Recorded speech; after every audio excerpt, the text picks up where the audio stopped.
성부와 성자와 성령의 이름으로 말씀드립니다. 네, 오늘 추수감사주일인데요. 여러분 혹시 감사한 것들 다 한번 기도해 보셨나요? 한 번씩? 네, 감사한 게 많으시죠? 네.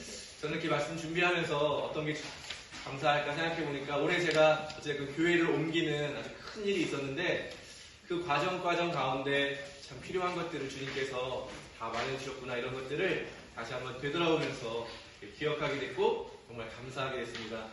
남편을 잘못 만나서 아내가 부짓살림을 하게 됐는데도 별 어려움 없이 잘 하고 있는 것도 참 감사하더라고요. 또 아이들도 잘 지내고 있고, 또 이제 대신방을 하고 있는데 다른 교회들은 신방을 잘 못하더라고요. 신방을 안 받아주신대요, 잘. 이렇게. 근데 다 한 분도 빠짐없고 해주시고 계시고, 아직 안 하시는 분이 계시지만 또 준비하고 계신 걸로 되게 많이 듣고 있거든요. 그래서 한 분 한 분 만나는 것도 참 얼마나 감사한지 모르겠습니다. 어제는 우리 임마누엘 아버님들하고 아침부터 하루 종일 각 집을 다니면서 아버님들의 삶의 이야기를 듣고 했는데 참 빨리 잊어버렸더라고요. 그 열심히 일하시던 때에 뭐 전쟁 얘기도 하는데 한참 일하실 때 주일도 없이 뭐 쉬는 날도 없이 일하셨다고 하는 그런 거. 그러면서 처음 주일이 생긴 게 대기업에서 실행해가지고 격주로 한 번씩 쉬고 그랬다고 하더라고요. 그래서 정말 평생을 가족들을 위해서 또 자녀들을 위해서 애쓰시고 기도하신 아버지들이 있기 때문에 오늘 내가 있구나라는 거를 다시 한번 기억하면서 감사하게 되었습니다. 한번 우리가 생각해보면 참 우리에게 감사할 것들이 많은데 감사하기 참 어려운지 또 잘 모르겠습니다. 오늘 예배 가운데 우리 마음에 감사하는 마음이 넘쳐나게 되기를 바랍니다. 아멘. 우리 가운데 함께 계신 그 하나님을 다시 한번 만나시는 귀한 은혜가 있으시기를 바랍니다. 우리 다시 한번 대림절까지 말씀을 계속 저희가 읽고 거룩한 독서라고 하는 방법으로 말씀을 읽고 묵상하고 말씀으로 기도하고 그리고 주님과 함께 머무는 그런 시간을 계속 갖고 있는데요. 오늘 예언서를 대해서 좀 저희가 나누어 보려고 합니다. 이스라엘 민족이 태어날 때부터 아주 오래된 직분이 예언자라고 하는 것입니다. 혹시 성경에서 첫 번째 예언자로 불린 사람이 누군지 아시는 분 계실까요? 예언자로 불렸던 첫 번째 사람. 네? 누구요? 이렇게 하시고 자신감 있게. 네. 아브라함이 첫 번째 예언자라고 딱 불렸더라고요. 하나님에게. 그 아내를 빼앗겼을 때 그 왕의 꿈에 나타난 하나님이 이 사람은 예언자다, 이렇게 표현해 주셨거든요. 그러니까 예언자라고 하는 건 하나님의 말씀을 받은 사람, 그리고 그 말씀을 전하는 사람, 그 사람들을 위해서 기도해 주는 사람이 예언자라고 하는 것이 그 아브라함의 이야기 속에서 분명하게 드러나게 됩니다. 아브라함이 기도해 주어야 너는 살 수 있다, 이렇게 하나님이 이야기해 주셨습니다.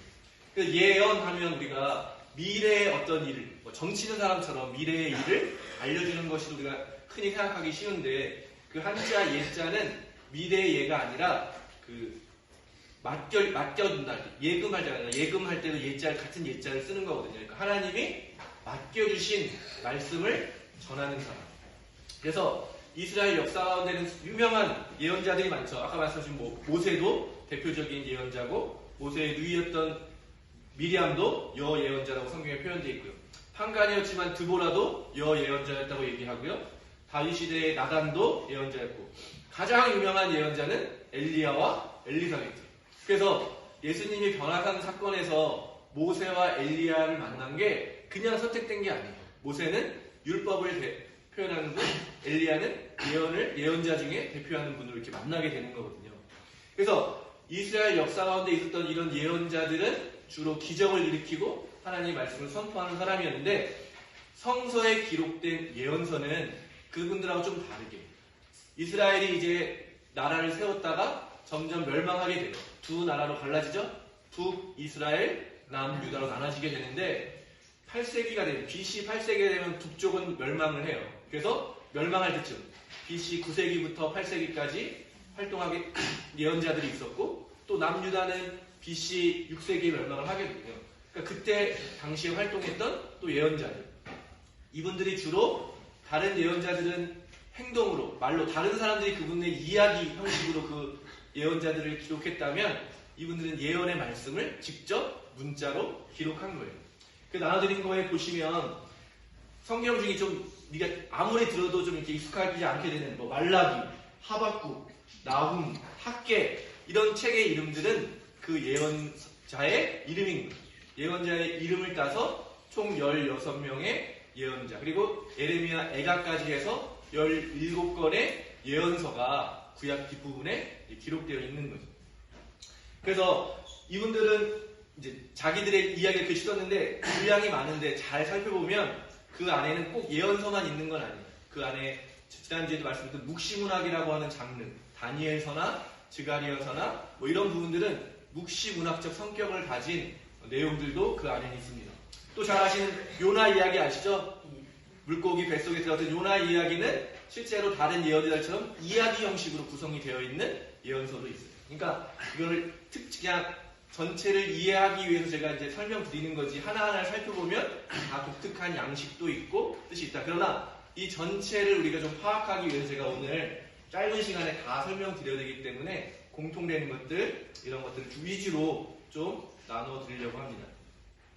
예언자는 아까 말씀드린 것처럼 일을 하는 사람은 아니에요. 뭐 농사를 짓거나 물론 뭐 농사 중에서 예언자가 된 사람이 있지만 그렇게 뭔가 생산적인 일을 하지 않기 때문에 사람들이 가져온 예물을 가지고 이제 먹고 살게 되는 거예요. 그러니까 한번 생각해 보세요. 좋은 말을 해주면 당연히 기뻐서 없는 것도 드리는 게 사람 마음이지만 예언자를 찾아갔는데 혼나는 경우도 있잖아요. 잘못하면 혼이 나잖아요. 그럼 그럴 때는 마음이 어떻겠어요? 갖고 간 예물을 다시 가. 아 그렇죠.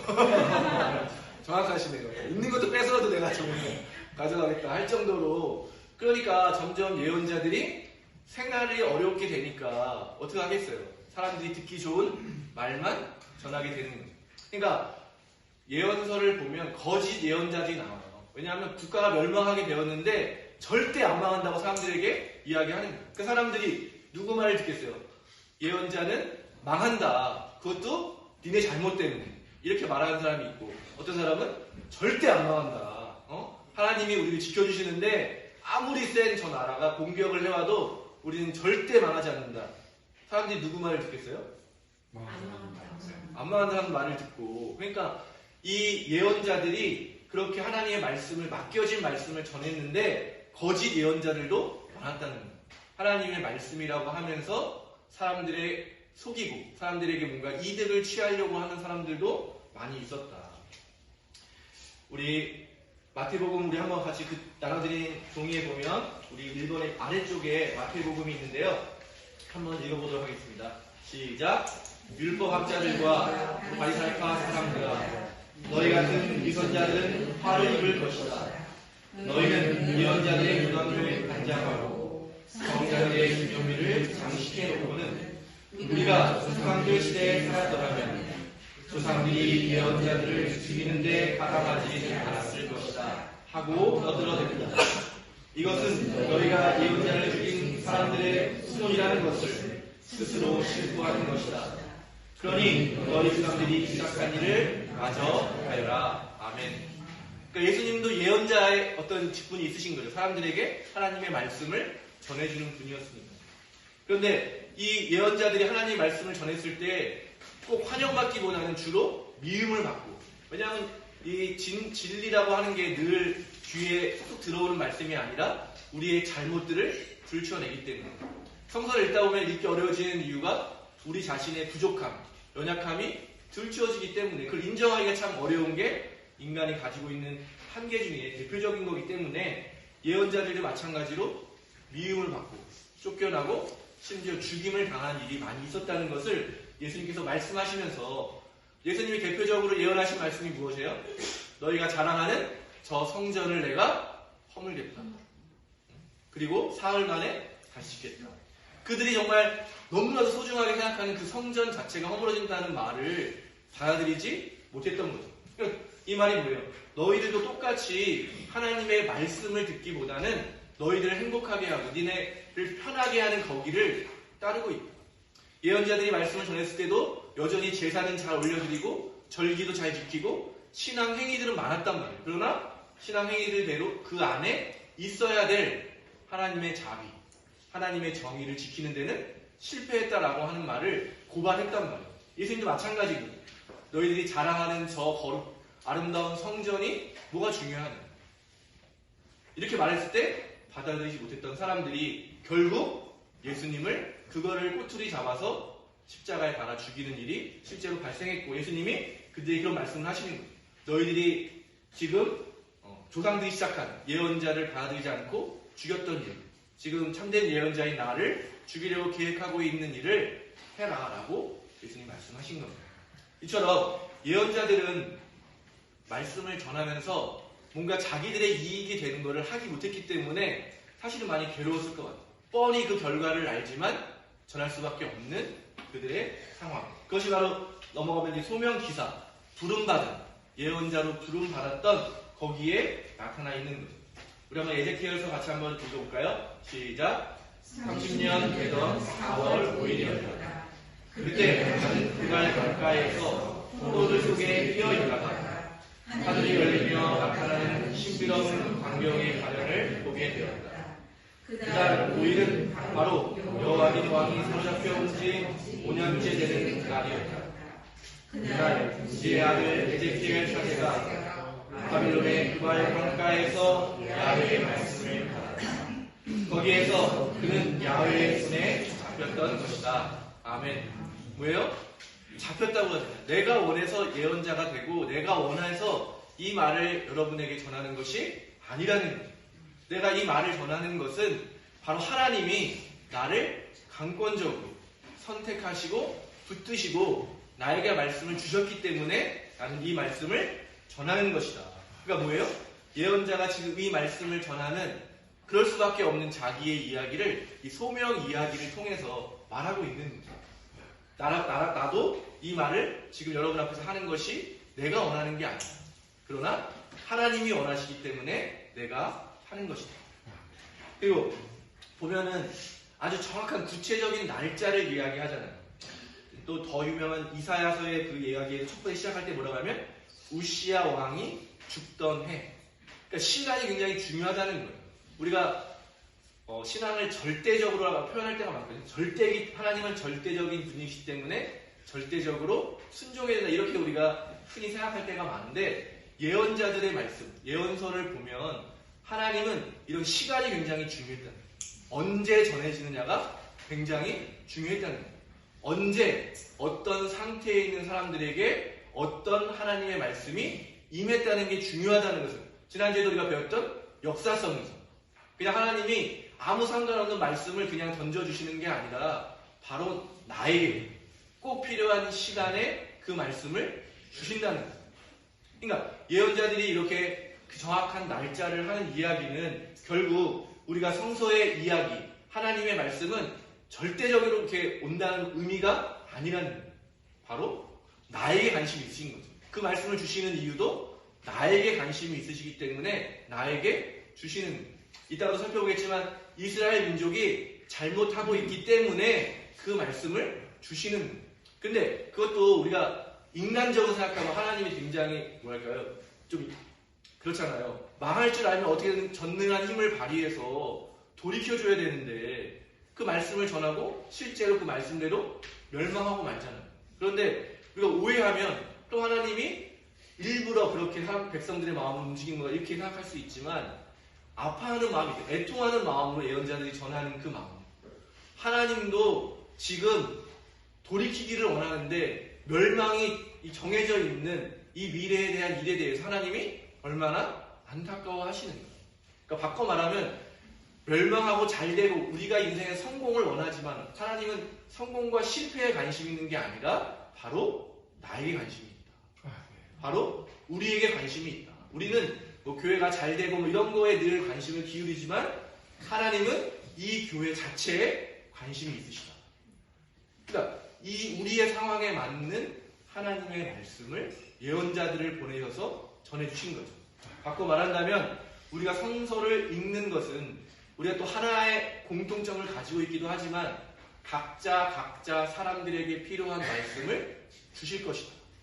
그러니까 우리가 각자 삶에서 똑같은 성경을 읽더라도 어떤 사람에게는 디딤돌이 되고 어떤 사람에게는 걸려 넘어지는 돌이 되는 거죠. 아기 예수를 두고 그렇게 예언하잖아요. 이 아이는 장차 수많은 사람을 넘어뜨리기도 하고 수많은 사람을 일으키기도 할 것입니다.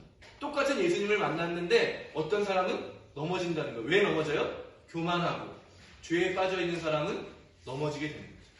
그러나 반대로 좌절해 있고 상처받고 인생에 어려움을 겪는 사람은 예수님을 만나서 회복되게 됩니다. 그러니까 하나님은 예언의 말씀을 뭐 다 정해놓고 마치 컨트롤하는 것처럼 하는 것이 아니라 꼭 필요한 사람과 상황과 시간 속에 우리에게 전해주신다. 이게 예언서에 담겨있는 아주 중요한 부분입니다. 그래서 그 시대, 결국 내 삶의 상황과 상관없는 말씀이 있을 수 없다. 하나님은 나에게 관심 있으시고 나에게 끊임없이 말씀해 주신다. 그러니까 우리가 그런 말씀을 듣기 위해서는 내 삶의 자리에서 읽어야 된다.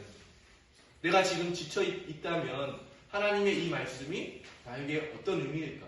내가 이렇게 힘든데도 하나님 끝까지 나한테 용서하라고 회개하라고 하시는 그 의미가 무엇입니까? 나를 살리기 위한 그 생명이 그 안에 담겨있다는 것을 믿을 때 거기까지 갈 수 있는 거죠. 세 번째 보시면 예언자들이 주로 어떤 양식으로 하면 말씀을 선포하는데 꼭 말로만 하는 게 아니라 행동으로 하는 경우도 있어요. 뭐 재밌는 부분도 있어요. 예를 들면 옷을 하나 새로 장만을 해가지고 어디 바위 틈에 숨겨놨다가 몇 년 뒤에 오랜 시간 뒤에 다시 꺼내가지고 보니까 옷이 어떻게 돼요? 다 사가버리잖아요. 그럼 그 사가버리는 게 그런 걸로 이제 오히려 사람들에게 보여주는 대표적으로 예언자 이사야가 3년 동안이나 옷을 벗고 맨몸으로 다녔다고 해요. 아주 짧게 나오거든요. 성경에는 길게 나오지 않는데 왜 그랬냐면 이스라엘 전쟁에 지고 포로가 되는 것을 보여주기 위해서 3년 동안 스스로 옷을 벗고 맨몸 맨발로 다니는 거예요. 그러니까 우리가 이 말씀을 분별하는 중요한 기준은 뭐냐면 그냥 말로만 하는 거짓 예언자들이 너무 많다는 거예요. 말은 어떤 말이든 할 수 있잖아요. 어떤 말이든지 다 할 수 있지만 그 말을 삶으로 이어나가는 거예요. 그것이 굉장히 중요하다는 거죠. 자, 자기를 위해서 그냥 남을 편하게 하고 자기를 높이기 위해서 하는 말이 아니라 얼마나 괴로워요. 자기도 그 괴로움을 온 몸으로, 온 삶으로 경험하는 거죠. 호세아라는 예언자는 하나님의 말씀을 듣고 한 여인과 결혼을 하게 돼요. 근데 그 여인이 애를 낳고 집을 나가죠. 그럼 그 예언자는 끊임없이 그 집 나간 아내를 찾아다니는 거예요. 그리고 다시 되찾아와서 다시 아이를 낳고 또 나가고. 그러니까 이 자체가 바로 하나님의 예언의 말씀이라는 거예요. 결혼한 것처럼 약속을 했던 것처럼 이스라엘과 하나님이 약속을 했는데 이스라엘의 약속을 어기고 집을 나간 것처럼 그럴 때도 남편이신 하나님이 포기하지 않고 끝까지 이스라엘을 되찾으시려고 하는 것을 자기의 삶으로 살아내는 거예요. 그러니까 하나님의 말씀이 선포되고 예언을 한다는 것은 단순히 그냥 음성으로 말로만 아니라 그 사람의 삶으로 증명이 되는 거죠. 그러니까 우리의 신앙도 마찬가지인 거죠. 우리가 쉽게 말하는 것으로만 우리의 신앙을 어떻다라고 하는 것이 아니라 우리의 신앙도 우리의 삶의 자리와 붙어 있어야 된다고 하는 것입니다. 그래서 우리가 말이 말씀이 되게 하는 것. 이 성서의 말씀이 우리 이 세상 살아가는 사람들에게 말씀이 되게 하는 것은 저 같은 성직자가 이렇게 말하는 게 아니라 우리 모두가 그 말씀을 귀하게 여기면서 말씀을 실천하면서 말씀을 따르는 우리 모두를 통해서 하나님의 말씀이 이 땅에 드러나게 되는 거죠. 그걸 우리는 예수님이 육신의 입을 입고 이 땅에 인간으로 오셨다 이렇게 이야기하잖아요. 그거는 하나님이 인간이 되셨다라고 하는 자기 비하의 말도 있지만 불쌍하고 아무것도 아닌 것 같은 우리도 말씀을 듣고 말씀대로 살아갈 때 예수님처럼 신적인 어떤 거룩함과 영광을 드러낼 수 있는 존재다라고 하는 양쪽의 의미를 갖고 있는 거예요. 그러니까 우리가 예언자적 직분을 받았다라고 하는 것은 하나님의 말씀을 세상에 드러내는 존재로 살아갈 수 있는 게 바로 우리를 통해서라는 거예요. 하나님 스스로 하실 수 있는 게 아니라 우리를 통해서 말씀이 되게 하신다라고 하는 것을 여러분 기억하시기를 바랍니다. 아멘. 여러분 말씀을 붙드시고 말씀을 실천하시는 축복이 있게 되시기를 바랍니다. 아멘. 그래서 예언자들이 주로 어떤 형식으로 하냐면 고발과 미래 선포예요. 근데 고발은 없을 때도 있고 미래 선포만 있을 때도 있는데 두 개가 같이 있거나 이런 양식으로 형식적으로 이렇게 이야기하는데 아까 말씀드렸던 예언자들은 하나님에게 부름을 받아서 붙잡혀서 비전을 보는 거예요. 환상을 보는 거예요. 정해져 있는 미래의 환상을 보는 거예요. 그게 뭐예요? 멸망하고 전쟁에 지고 포로로 끌려가서 고생을 하는 것을 본단 말이에요. 나라가 멸망하는 것을 미래를 보고 그걸 가지고 오늘날을 보니까 아니 왜 우리가 그런 비참한 결과에 처하게 되는가라는 것을 미래의 결과를 현재로 가져와서 보게 되는 거예요. 그랬더니 뭐예요? 제사는 드리고 찬양은 드리고 뭔가를 열심히 신앙생활을 하는데 아까 말씀드렸던 것처럼 하나님의 자비를 실천하는 데는 실패한 거죠. 하나님의 정의를 실천하는 데는 실패한 거예요. 대표적인 게 뭐예요? 과부와 고아와 떠돌이를 잘 살 수 있게 해주라고 제가 지난주에 말씀드렸죠. 그게 핵심이라고 말씀드렸잖아요. 그런데 가난한 사람들을 가난하다고 무시하고 가난한 사람들 걸 쉽게 빼앗고 그 땅을 다 공평하게 나누었는데 그 땅이 없는 사람이 많아지고 특정한 사람들이 땅을 더 많이 가지고 돼요. 그러니까 자비와 정의를 실패한 그들을 고발할 수밖에 없는 거예요. 그러니까 고발이 먼저 나오는 게 아니라 미래의 비참한 그 모습을 통해서 오늘을 보니까 그 오늘의 문제점이 밝히 드러나게 되는 거죠. 그러니까 이 과거와 현재와 미래라고 하는 것이 이렇게 하나님의 말씀 안에서 얽혀있게 돼요. 그러니까 말씀을 읽을 때 우리도 우리의 과거와 현재와 미래가 말씀이라는 것을 통해서 드러나게 됩니다. 그러니까 어떤 사람들은 계속 말씀드리지만 한계와 죄를 회개해야 됩니다. 그러지 않으면 분명히 결과가 뻔하게 나오는 거죠. 반대로 말한다면 현재가 불행한 분들이 있다면 과거의 잘못들이 있을 가능성이 높은 거죠. 이건 뭐 절대적인 건 아니에요. 그러니까 다시 과거의 일들을 치유할 것들은 치유하고 잘못된 것은 돌이킬 수 있는 것이 나오는 것이 오늘 말씀을 읽을 때 우리 안에 일어나는 일이라는 것입니다. 그래서 이 고발이라고 하는 것은 뭐 그 자체가 중요한 게 아니라 현재와 과거와 미래가 다 연결되는 이런 통합 속에서 하나님의 뜻이 드러나게 된다는 것입니다. 그래서 이 예언자들은 그렇게 고발과 미래 선포를 했는데 우리 인간들은 그렇잖아요. 여러분 어떤 사람하고 싸우면 용서해주는 기준이 있잖아요. 뭐예요? 첫 번째 자기 잘못을 인정하는 거. 그죠? 인정 안 하면 절대 용서가 없잖아요. 끝까지 알아차릴 때까지 계속 고발하잖아요. 너가 뭘 잘못했고 너가 이러기 때문에 내가 용서할 수 없는 거야. 이렇게 인간 세상은 상대방의 어떤 변화가 있어야 나의 변화도 있다. 그러니까 뭐예요? 편하게 얘기하면 기브 앤 테이크가 철저하게 이게 우리의 삶에 있어서 원리거든요. 다 우리 보면 거의 대부분이 기브 앤 테이크예요. 많이 받고 조금 주거나 조금 받고 많이 주거나의 차이는 있지만 안 받고 주는 사람을 저는 그렇게 훌륭한 분들은 아직 본 적은 없거든요. 못 받을 거지만 내가 베푼다. 이런 분은 제가 아직 뵙지 못한 것 같아요. 근데 신앙의 원리는 기브 앤 테이크가 아니라 철저하게 은혜라는 거예요. 은혜가 뭐예요? 값없이 공짜로 주는 거죠. 예언서의 이야기를 잘 보시면 하나님이 고발하시고 미래 멸망도 얘기하지만 회복을 얘기하는데 인간의 그 어떤 변화와는 상관이 없어요. 하나님 잘못했습니다. 회개하니까 그러면 회개했으니까 이런 미래를 줄게 라는 게 아니라 이미 이게 다 연결되어 있다는 거예요.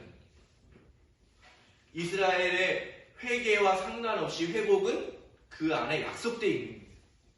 그래서 사람들이 보세요. 이스라엘 민족들이 멸망할 그때는 현재는 그 말씀을 들었을 때 깨닫지 못했잖아요. 그래서 말씀을 거부하고 거짓 예언자를 쫓아가서 비참한 결과를 맞이하게 됐을 때 그때 예언의 말씀을 기억하게 됩니다. 이래서 멸망한 거구나. 그러니까 다시 이렇게 어려워지는데 미래에 가서 현재를 보니까 현재에서 과거를 보니까 내가 어땠는지가 분명하게 드러나는 거예요. 내 잘못이 명확하게 드러나는. 근데 말씀이 없었다면 예언의 말씀이 없었다면 그 미래에도 여전히 깨닫지 못하는 거죠. 왜 이렇게 됐는지 뭔지 알 수가 없다는 건데 그래서 예언의 말씀이 그 사람들에게 길이 되어주는 거죠. 그리고 다시 우리가 그렇게 잘못했는데도, 말씀을 보세요. 누군가의 10번 말했는데 거절하는데 11번째 가서 똑같은 이야기를 전할 사람은 없잖아요. 그런데 수백 년 동안 예언자들 통해서 말씀을 전해줬는데 끝까지 거부하는 그들에게 하나님은 그 멸망의 순간까지도 예언자를 보내주십니다. 우리가 잘못했지만 하나님의 사랑은 끝나지 않아요. 희망을 가질 수 있게 되는 거예요. 우리가 그렇게 하나님을 거절하고 거부하고 떠나왔지만 하나님은 우리를 떠나지 않으시는 거예요. 지금 비참하게 되고 멸망했지만 이 모습조차도 사랑해 주시는 거예요. 지금의 이 모습도 하나님은 사랑해 주시고 이 시간에도 말씀해 주시는 거예요. 그러니까 다시 우리가 신약으로 놓으면 우리가 신앙의 아주 핵심이라고 말하는 하나님의 전적인 은혜로 값없이 이루어지는 십자가의 사건을 통해서 우리 모두는 구원을 받았습니다.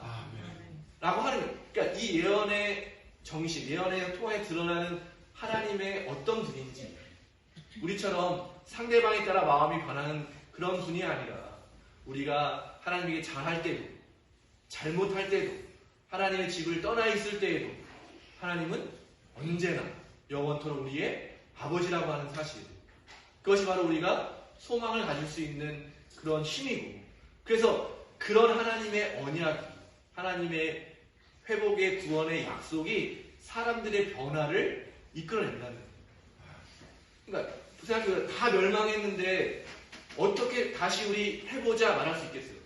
그러나 이스라엘 사람들이 얘기하는 거죠. 반드시 하나님은 우리를 회복시켜 주신다. 반드시 하나님은 우리를 되찾으신다. 우리의 상황이 어떨지라도 하나님이 계시다면 우리는 소망을 가질 수 있다. 저는 이 이스라엘에게뿐만 아니라 우리 교회에게도 하나님이 주신 약속이라고 믿습니다. 예수님을 통해서 우리에게 허락해 주신 그 구원의 놀라운 능력인 줄로 믿습니다. 그렇기 때문에 우리가 하나님의 말씀을 들어야 됩니다. 하나님의 말씀을 들었어야 됩니다. 또 하나님의 말씀이 미래에도 들려야 되는 이유라고 저는 믿습니다. 사랑하는 교회 여러분, 이 밖에도 여러 가지 더 많은 내용들을 나눌 수 있겠지만 차차 우리가 그런 것들은 신앙생활하면 서로 같이 나눌 수 있는 시간이 있을 거라고 생각해서 또 많이 생략한 부분도 있기 때문에 또 궁금한 부분들이 있다면 나중에 또 교육을 가졌으면 좋겠습니다. 오늘 기억해야 될 한 가지, 하나님은 우리에게 어떻게든 말씀하고 싶어 하시는 그런 분입니다. 예언자를 선택해서 그를 통해서 말씀해 주셨던 그 하나님의 사랑은 지금도 변함없이 동일하시다. 우리의 삶에 관심 있으시고 우리의 삶에 찾아오셔서 말씀하시는 그분의 말씀에 귀를 기울이고 내 삶을 비추어서 지금 저 말씀이 나에게 어떤 의미인지를 붙잡고 기도하는 것, 그것이 우리가 함께 지금 하고 있는 거룩한 독서의 시간이라는 것입니다.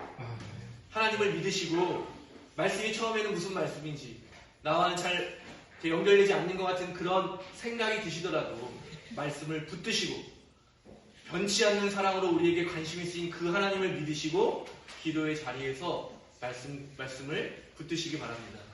그때 그 말씀이 우리의 삶과 연결되게 될 때 수많은 사람이 고백했던 것처럼 말씀이 바로 생명이구나, 말씀이 바로 양식이구나, 말씀이 바로 빛이구나 라고 하는 고백을 저와 여러분이 하게 될 줄로 믿습니다. 하나님을 믿으시고 우리를 변화시킬 수 있는 그 하나님의 능력을 사모하시기를 바랍니다. 그래서 예수 그리스도를 이 땅에 보내주셔서 모든 사람을 구원하셨던 그 하나님의 사랑이 다시 한번 저와 여러분 한 사람 한 사람의 삶의 중심으로 다시 한번 울려 퍼지게 되기를 간절히 바랍니다. 고통에도 무너지지 않고 그 고통을 이겨낼 수 있는 힘을 주시는 하나님, 그 어떤 상처이든 회복시켜 주시는 하나님, 그 어떤 죄이든 죄를 깨끗게 하시는 놀라운 하나님의 은총을 여러분 경험하시게 되기를 간절히 바랍니다. 성부와 성자와 성령의 이름으로 말씀드렸습니다.